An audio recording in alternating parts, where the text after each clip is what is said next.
Okay. I was waiting in the lobby, that's what they call it. I had two female customs police officers approach me and said they had to do a pat-down search. If anybody is aware of what a pat-down search is, a pat-down search is I was taken in the back with my luggage, and I left my luggage with a officer. I asked them why. They said it was protocol. It wasn't protocol. They didn't say why they had a reason to believe anything. I was brought into a holding cell. It looked like it was on the movies. I am a person with no record.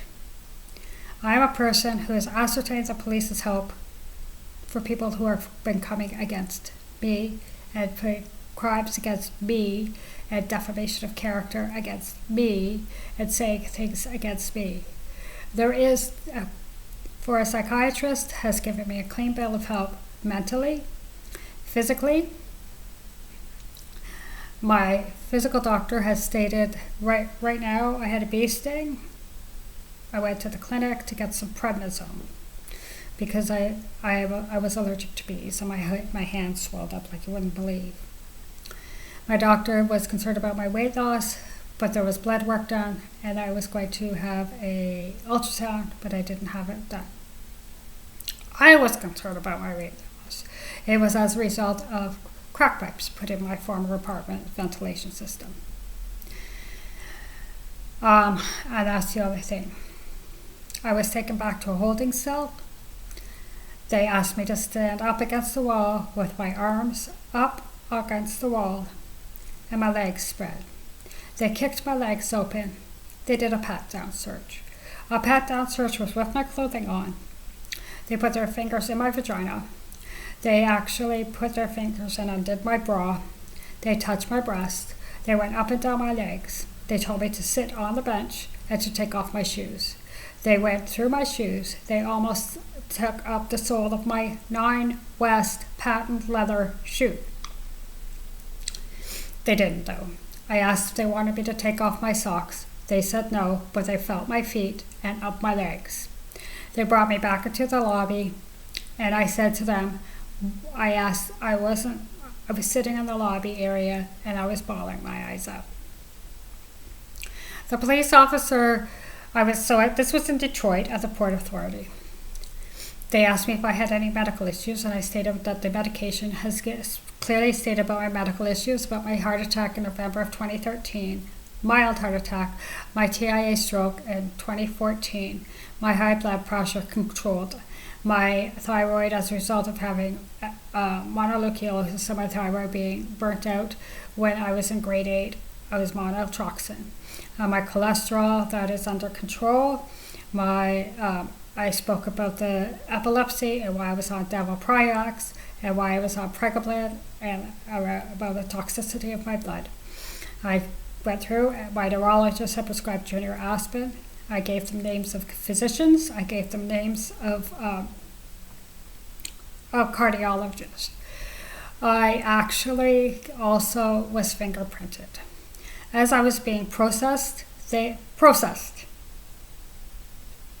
I am a woman who has gone from living in St. Catharines and almost being killed on a number of occasions, who have had shotguns faced in my head and pistols aimed at my head.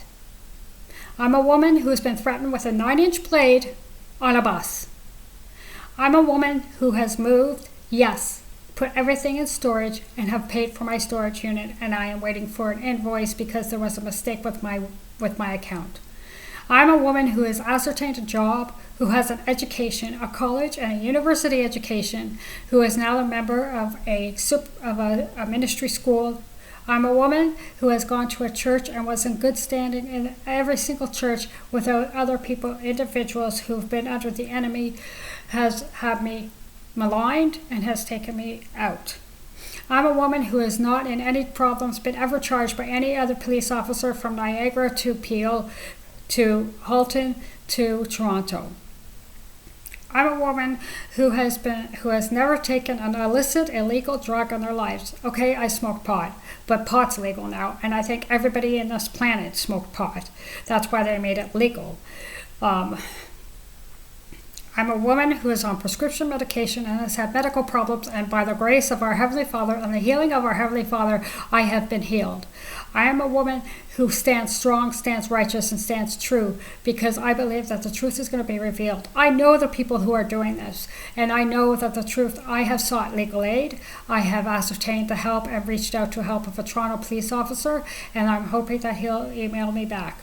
I also am willing to stand up and stand. I have the backing of prominent ministry officials, ministry people, and as well as this was not something that they did not tell me. They were searching me for drugs. I don't know what they were searching for, and thank God I wasn't wearing toilet paper in me, because I wear toilet paper in me because I have been sexually violated and sexually exploited by certain people. And I just want to say something, that if these people, I have forgiven the border guards, they do not know me. They were going on the knowledge of what people have told them. They were going on the knowledge of what an individual who sat in a vehicle outside in that parking lot to make sure I left Detroit and was put on a bus, that I said, where am I going? They said, we'll bring you back in the tunnel back to Windsor bus stop, and you can get a bus ticket from there. I said, are you going to give me money for a hotel? Are you going to give me money for a bus ticket? They said, no, you're going to have to find your own way back. I said, so you're sending me back? Yes. So by the gift and the blessings of our Heavenly Father, I am staying here in Mississauga now. Excuse me. I'm waiting for my next step. The next step is I've been seeking our Heavenly Father. I have paid up until November 9th. I know that there will be money in my bank account that I will be able to pay for the rest of the month. I'm also, I went shopping yesterday at Square One and Walmart, and I went and got some food. So I have enough food. Blessed that there is wash machine and a dryer here, so I'm doing some washing today, and I'll be doing my homework. There are certain people who know where I am and what the address is of where I am. So I just want to say that I am standing strong, standing righteous, standing true. I did not go down to North Carolina or Charlotte. I also want to say that these individuals have sealed off every single guard, every single border crossing, air, land, and sea, so to speak, from the Canada into the U.S.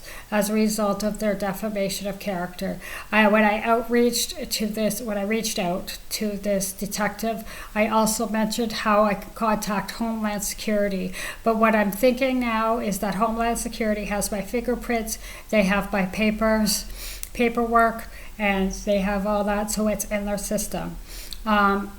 I am going to try and contact Homeland Security. I don't know where to reach out in terms of that, but that's fine. I know that that's something that hopefully the police authorities here in Canada will help me with. I'm seeking out legal aid and a lawyer because now it's time for the courts to take over. Any resources I can. I will be posting this on YouTube as well as getting it over on Facebook. Like I said, I'm in Mississauga off of the cross street is Huron, Ontario and Eglinton Avenue West. That's where I am. I'm staying in a guest house again. It's beautiful, it's gorgeous, and the people who own this, they are beautiful people, and so pray for this. I've been abundantly blessed. So thank you so much for listening, and I'm asking for prayer. Thank you.